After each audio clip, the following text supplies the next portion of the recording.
ഇന്ന് നമുക്കൊരു കഥ കേട്ടാലോ? ഒരമ്മയ്ക്ക് രണ്ട് കുട്ടികളുണ്ടായിരുന്നു, ഒരു ആൺകുട്ടിയും ഒരു പെൺകുട്ടിയും. അപ്പൊ അമ്മ ഈ കുഞ്ഞുങ്ങളെ വളരെയധികം സ്നേഹിച്ചാണ് വളർത്തിയത്. പക്ഷെ അമ്മ രണ്ടുപേരെയും രണ്ട് രീതിയിലാണ് വളർത്തിക്കൊണ്ടുവന്നത്. പെൺകുട്ടിക്ക് അമ്മ കുക്ക് ചെയ്യാൻ പഠിപ്പിച്ചു, ക്ലീൻ ചെയ്യാൻ, അഡ്ജസ്റ്റ് ചെയ്യാൻ, എല്ലാവരെയും കെയർ ചെയ്യാൻ പഠിപ്പിച്ചിട്ടാണ് അമ്മ വളർത്തിയത്. ആൺകുട്ടിയോ സ്കൂളിലൊക്കെ പോയിട്ട് നല്ലോണം പഠിക്കണം, അതുപോലെ ഫിനാൻഷ്യലി ഇൻഡിപെൻഡന്റ് ആവണം, പുറം ലോകം എങ്ങനെ ഫേസ് ചെയ്യണം എന്നൊക്കെയാണ് ആൺകുട്ടിയെ പഠിപ്പിച്ചത്. പെൺകുട്ടി വളരെ കോൺഫിഡന്റ് ആയി, പക്ഷെ എല്ലാം ചെയ്ത് വളരെ എക്സോസ്റ്റഡ് ആയി, ക്ഷീണിതയായിട്ടാണ് കാണപ്പെട്ടത്. ആൺകുട്ടിയോ വളരെ കോൺഫിഡന്റ് ആയി, പക്ഷെ വളരെയധികം ഡിപ്പെൻഡന്റ് ആയിട്ടുള്ള ഒരാളായി മാറി. അപ്പൊ അമ്മ തന്നെ ചോദിച്ചു, എവിടെയാണ് എനിക്ക് തെറ്റ് പറ്റിയത് ഇവരെ വളർത്തിയതിൽ?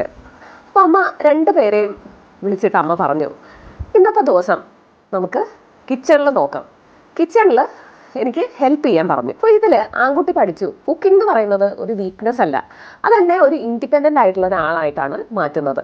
അതുപോലെ പെൺകുട്ടി പഠിച്ചു ഇത് എൻ്റെ മാത്രം ഒരു റെസ്പോൺസിബിലിറ്റി അല്ല, എനിക്ക് ഈ റെസ്പോൺസിബിലിറ്റി ഷെയർ ചെയ്യാൻ ആൾക്കാരുണ്ട് എന്ന് പെൺകുട്ടിക്ക് മനസ്സിലായി.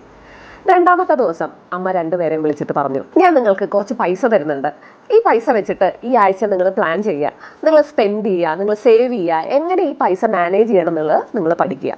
അപ്പോൾ രണ്ടുപേരും ഈ പൈസ എടുത്തിട്ട് അവർ പ്ലാൻ ചെയ്തു. അവർ ഒരുപാട് മിസ്റ്റേക്ക് ഉണ്ടാക്കി, അവർ അതിൽ നിന്ന് കുറേ പാഠങ്ങൾ പഠിച്ചു. അപ്പോൾ ഇതിൽ നിന്നൊക്കെ എന്താണ് ബഡ്ജറ്റിംഗ്, എങ്ങനെയാണ് ഒരു ഫിനാൻഷ്യൽ കോൺഫിഡൻസ് ഉണ്ടാവുക എന്നുള്ളത് രണ്ടുപേർക്കും മനസ്സിലായി. ഒരു ദിവസം ഇതേപോലെ ഒരു രാത്രി രണ്ടുപേരും ഭയങ്കര വഴക്കുണ്ടാക്കിയപ്പോൾ സാധാരണ അമ്മ പറയാറുണ്ട് ആൺകുട്ടിയോട്, നീ കരയരുത്, ആൺകുട്ടികൾ കരയാൻ പാടില്ല എന്ന്.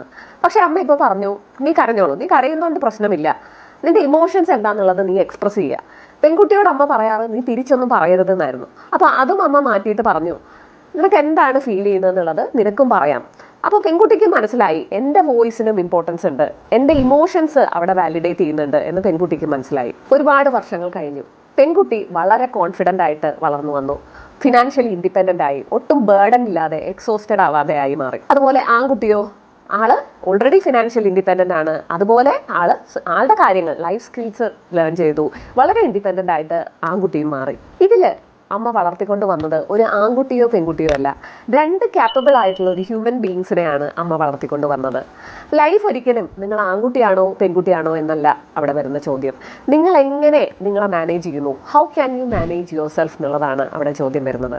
അപ്പോൾ എനിക്ക് എല്ലാ മാതാപിതാക്കളോടും പറയാനുള്ളത്, നിങ്ങൾ കുഞ്ഞുങ്ങളെ ഈവൻ ജെൻഡർ റോൾസ് അല്ല പഠിപ്പിക്കേണ്ടത്, അവരെ ലൈഫ് സ്കിൽസ് പഠിപ്പിക്കുക. ചെറിയ കാര്യങ്ങൾ ഓരോ വയസ്സിലും അവരെ സ്വന്തമായിട്ട് ചെയ്യുക, അവരെ ഇൻഡിപെൻഡൻ്റ് ആയിട്ട് ഇനി വളർത്തുക.